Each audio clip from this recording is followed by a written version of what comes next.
Hey guys, I voted today. I hope you did. We had that right.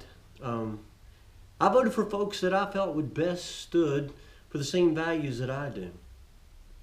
I cannot vote for anyone to lead our country that does not consider an unborn child a creation of God.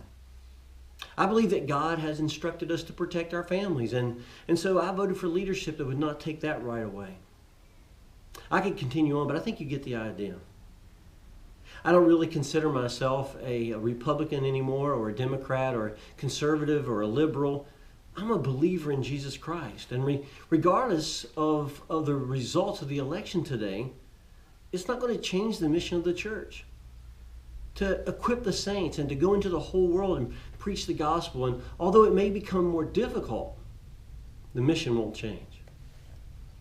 And it's days like this that maybe we prefer to ignore, like the passage of Scripture in Romans chapter 13, verse 1 says, every person is to be in subjection to the governing authorities, for there is no authority except from God, and those which exist are established by God. Therefore, whoever resists authority has opposed the ordinance of God, and they who oppose will receive condemnation upon themselves. We must receive God's will with grace and the faith that God is still God. Believers should always take a stand against sin. I realize that, and should never compromise to a sinful government or sin at all. But we must realize that we have a sovereign God.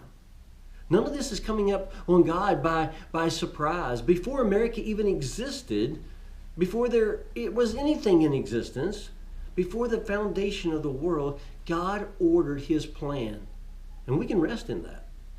Another text that comes to mind is also from Romans. It's a familiar scripture, Romans 8:28. It says, and we know that God causes all things to work together for good to those who love God, to those who are called according to His purpose.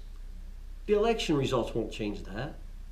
Regardless of the outcome of the election, it will not change at all the plan that God has or the mission He has for His people. Don't grow weary in well-doing because of circumstance. God is in control. God is still in control. Thanks so much, and let's keep getting the word out.